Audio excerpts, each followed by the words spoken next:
vision. Eh bien, c'est une très bonne idée. Vous avez appris à vous servir de ce que la nature vous donnait. Vous êtes un grand peuple, je vous admire.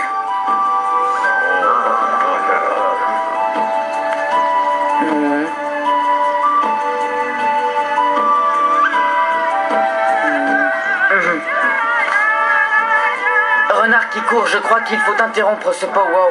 Oui, tu as raison. Arrêtez-vous! Merci de ton hospitalité et à plus tard.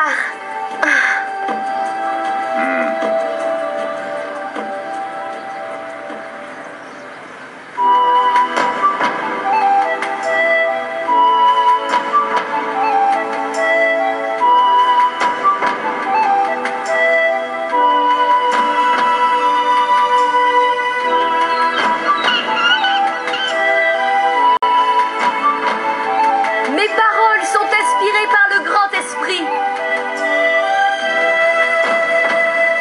Ce n'est pas sans mal que nous subissons des changements dans nos coutumes ancestrales.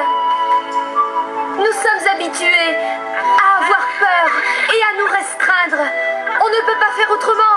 Quand un enfant devient adulte, quand le printemps succède à l'hiver, quand les fruits sont prêts à être cueillis, quand pour manger on tue un animal, nous savons que nous devons remercier le grand esprit qui a permis cette évolution ou ce changement. Pour notre mère la terre qui nourrit les plantes, les animaux et les hommes, nous avons tous les mêmes droits et la même valeur. Le grand esprit nous dicte à tous la manière de vivre. Toute chose doit être respectée et protégée pour ne pas détruire l'ordre et l'équilibre de la nature. Mais les hommes blancs qui sont arrivés depuis peu sur nos territoires ignorent ces lois naturelles. Ils se croient les maîtres. Ils ne respectent rien. Au contraire, ils méprisent tout et détruisent ce que nous aimons. Tous les animaux sacrés sont en danger et à cause de l'homme blanc, ils risquent de disparaître, que ce soit le puma, le bison, l'aigle, la tortue, le loup ou le coyote. Nous ne pouvons pas rester les bras croisés. C'est le grand esprit qui m'envoie pour vous dire qu'il ne nous le pardonnerait pas.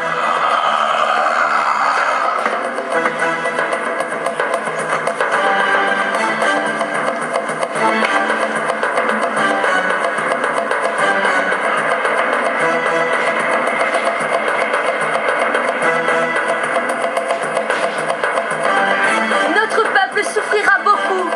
Les changements deviendront tellement rapides que tout sera balayé avec la force de l'ouragan.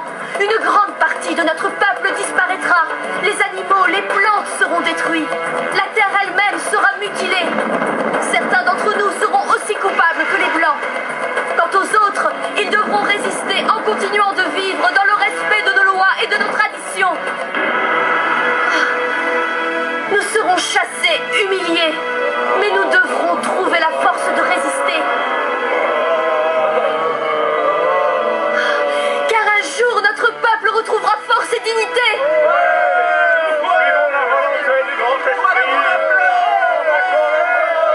C'est plutôt inquiétant. Oui, mais cela unit nos jeunes guerriers. Pocahontas, tu dois apporter ces paroles à toutes les autres nations. Avec Opio, j'irai partout, je parlerai à toutes les nations. Nous rassemblerons toutes les tribus, qu'elles soient au nord, ou au sud, Alors, au parlez. levant ou au couchant.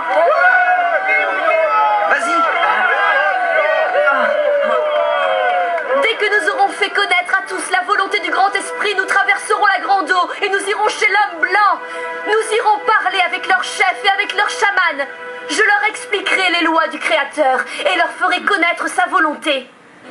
Je leur dirai que notre peuple vit en paix et selon les principes établis par le grand esprit et que l'homme blanc doit en faire autant. Venez, on va lui parler. On va lui parler. Pocahontas, mes frères et moi voulons te parler. Très bien, allez-y, qu'y a-t-il ? Nous voudrions savoir si notre peuple redeviendra un jour aussi fort qu'il l'était il y a très longtemps, quand il traversait les glaces. Et qu'il suivait les mastodontes pour s'en nourrir. Oui, c'est certain, ne vous inquiétez pas. Vous voyez, je vous l'avais dit.